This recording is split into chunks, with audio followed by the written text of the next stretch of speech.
Thank you, Warren.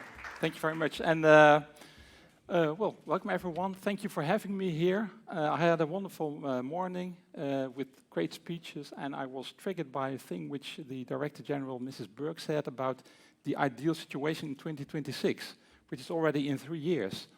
And I think that in 3 years it will be possible for this country and other countries, of course, to reach good quality recycling of C&D waste. That's my opinion. I think it is achievable. What is necessary to do so and to achieve that, I think, is that you need to have a good regulatory framework.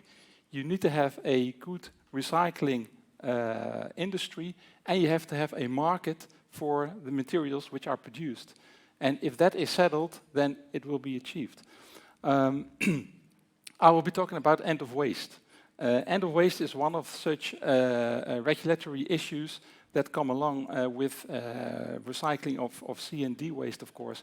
But it's good to remember that it's just one part of the regulatory framework. Actually, end of waste ties in at the end of the chain, whereas the other regulatory issues we need are also needed in front of the chain, like, for instance, securing that C&D waste will go the right direction. So that's a little bit what I like to say about the whole framework. I'll talk a little bit about my experience of end of waste, and in general also about recycling of construction and demolition waste, of course. So just to introduce myself and our association, we are the International Recycling Federation. We have two subjects actually. We look at the recycling of C&D waste, but also at the recycling of incinerator bottom ash. And you can see that not all of the European countries are in our association. There's a reason for that, because recycling is not taking place everywhere in Europe. That's still the situation at this moment. So we still have a big job to bring forward recycling in Europe, and hoping that all of the member states will join our association, of course. Nevertheless, if we look at the population in countries where we have representation, it's about 60% of the whole population of the EU. And in these countries, we estimate that there is an average recycling quota of some 50%. So that gives you a little bit of an idea where we are in Europe with the recycling of construction and demolition waste.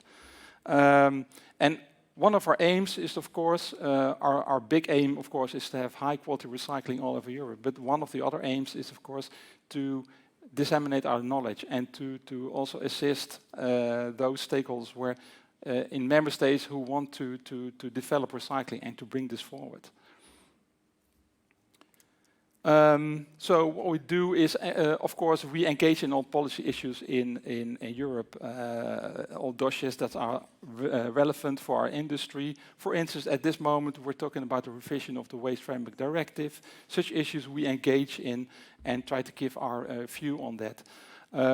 We also engage, of course, in standardization. It's very important for our industry. The European standards for building products is key for our industry. With technical working groups, we exchange a lot of information, of knowledge, and of information amongst the members. And for instance, you can see here as an example what we contribute to the goals of the Commission. We've contributed heavily to the so-called EU Waste Management Protocol for C&D waste. There's a lot of our input there, so that's one of the ways in which we try to contribute. Well, I always like to say circular economy is not that difficult to reach. Actually, we see examples in Europe where we have that achieved for a large part in some member states. I have a picture on the left-hand side. It's very fake, and it should be very fake because it's about statistics in Europe about C&D waste, and they are fake. They are not very reliable. So at EU level, we do not know exactly about the situation of C&D waste, to be honest. But what we say is that we think that it is very well achievable everywhere to recycle at least 70% of C&D waste. We know how to do it. We know what is needed for it.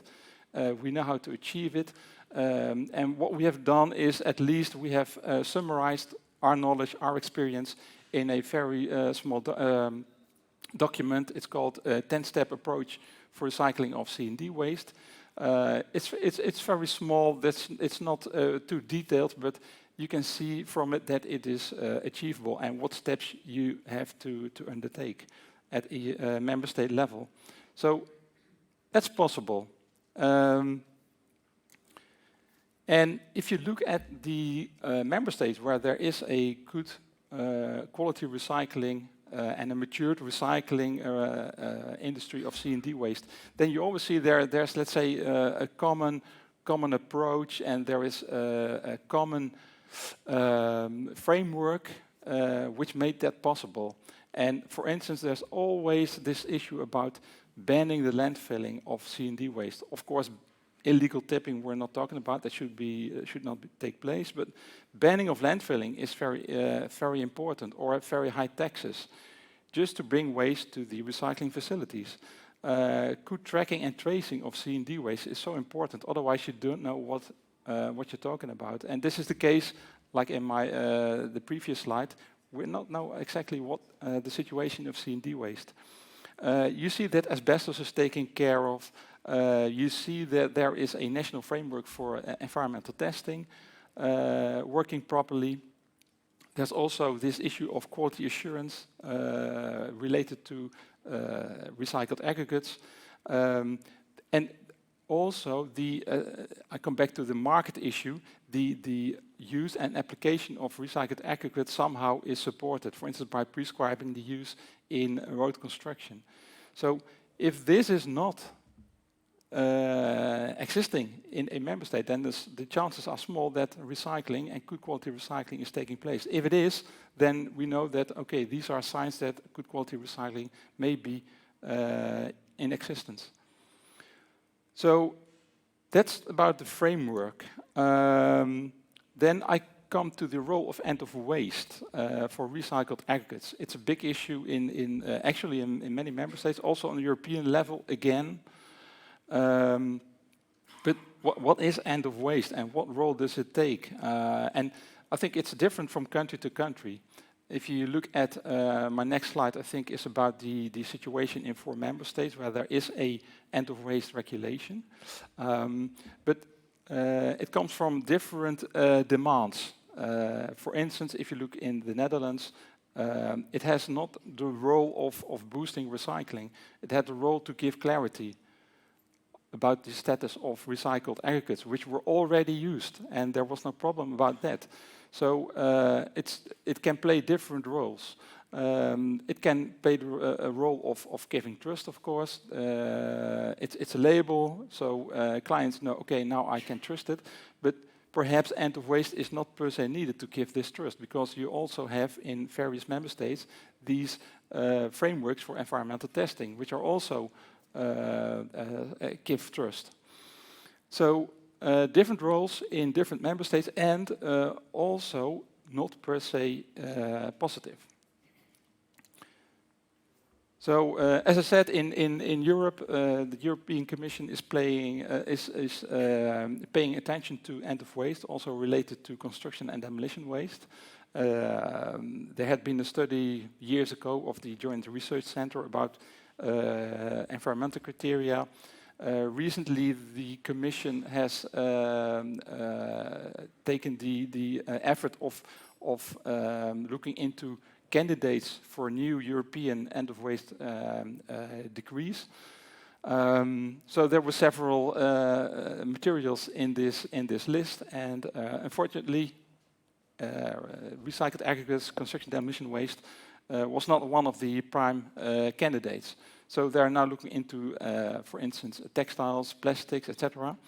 But I heard that they are going to undertake a new study, DG GROW, on end-of-waste criteria for construction and demolition waste.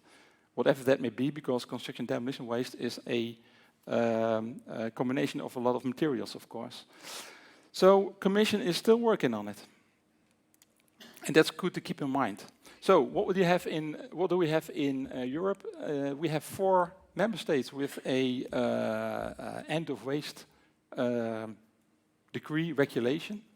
The thing is that it's interesting that the legal status is different. So, for instance, in Austria, It's not, perhaps you cannot read all of it, but I have to be quick here because I can go into detail about the end-of-waste regulations, and there's much detail in it, I can assure you. So it's a study in itself to find out how do they work, and they are all related to other instruments and tools and regulations in the countries. But just a few highlights. For instance, in Austria there is this overall decree on recycled materials. And in the decree itself, one paragraph is about end of waste. So you can reach end of waste, but you also have to comply with all the other issues in this decree. And the interesting thing is that the paragraph on end of waste just only says that if you meet the leaching criteria in the annex, then you're end of waste. So it's not really an end of waste regulation, but end of waste is somewhere hidden in this whole decree. And interesting in Austria as well is that they have different levels of leaching criteria, and only the top material with the lowest leaching characteristics are eligible for end of waste. So that's interesting. So they are discriminating between, let's say, level A and level B material. So certain materials, certain recycled materials, are not eligible for end of waste. So what do you do with that? So the question is it always positive or not? Flanders, for instance, they have their... Flanders is a well-performing region. They have regulated in a bit of a way where there's a piece of legislation here and there, it refers to this, and the whole combination makes actually the end of waste situation, let's say. But they refer to existing leaching criteria, they refer to a quality assurance scheme that needs to be applied by the producer. So they're referring to these two issues, and if you comply with these issues, then you're end of waste. And in Flanders, there is a general description on end of waste, and for recycled materials, it has been detailed by saying you have to refer to these leaching criteria, you have to refer to the quality assurance scheme, and then you're settled. The Netherlands had another approach. Actually, in the Netherlands, everything went well. There was full recycling, more than 95%. Nothing wrong there, but only just a little bit of vagueness, is it a waste or not? And that gave some discussion in the field. So it said, okay, we are going to fetch that in a regulation. Nothing changed, because all issues were there, all the legislation was there, all the tools were there, everything was there, and actually the decree was a codification of the existing system, nothing more, so nothing changed. And your end of waste, whatever you did in the past, is already end of waste in this new situation. Interesting in the Netherlands is that this soil quality decree applies not only to recycled aggregates, it applies to anything applied on or in the soil, so also primary materials. That's an interesting thing. Italy is also an interesting issue. It's a recent end of waste decree which has been notified to the Commission, but they have very severe leaching criteria, and actually recycling industry in Italy, and we also expect that producers cannot meet the leaching criteria. So then you're not end of waste, you cannot apply it, so recycling may actually be negatively impacted by the decree. So it's not always positive. You have to be very careful with what you do and what you request for. So there's always leaching and or solid testing. So it's always in these regulations. The methods differ, the parameters differ, the values differ. That's something local or national, actually. And specific details, for instance, in 3 of the 4 end of waste decrees, there is a criterion for floating material, which is an indication of contamination, let's say. There's reference to asbestos in 2 of the decrees. One member state is not testing on sulfate, so it's always a big discussion. Flanders is not testing for sulfate.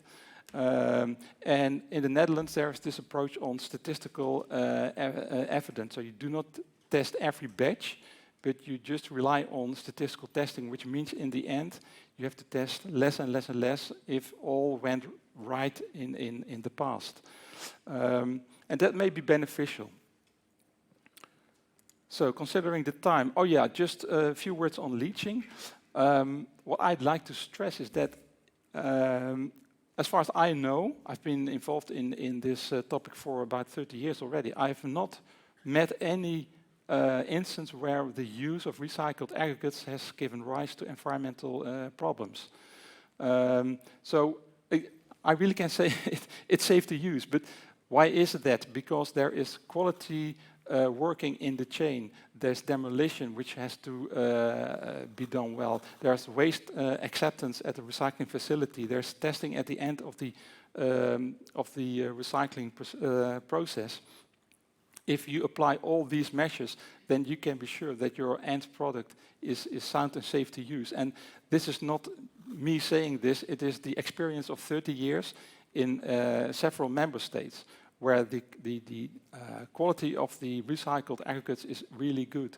And I use these two examples of, it's a database of more than thousands and thousands of test results of leaching testing in the Netherlands. And you can see that that gives you also an impression of what parameters are interesting. For instance, the lead, you don't have to care about lead, because lead is always low, never near the leaching limit value, so why test it, or test it just once a year or something? Copper may be closer to the leaching limit value, so you would have to test copper more often. But that's the only thing it says. But it is all the evidence we have is that it's always hardly any recycled aggregates being rejected. Got 1 minute for my last slide. I did that very well. So. Yeah, I think the main conclusion is that we have several approaches for end of waste in Europe, but they all have several things in common. That's interesting, and it's also interesting to note that you have this, let's say, a situation where it's a codification of what's existing versus a situation where you start with end of waste decree, but where you still need a lot of other instruments and tools to fill this end of waste decree with. Like, for instance, the Italian end of waste decree was new, but they had to develop new issues, leaching criteria, etc., to fill this end of waste decree. So where do you start? End of waste is a regulatory item. There's more regulatory framework to be developed, of course. It's not a silver bullet. It can help, but it should be done in a proper way so that you really benefit and every stakeholder can benefit from it. So I like to end my presentation by saying I hope to be back in 2026 and check if you have received high percentages of recycling. Thank you very much.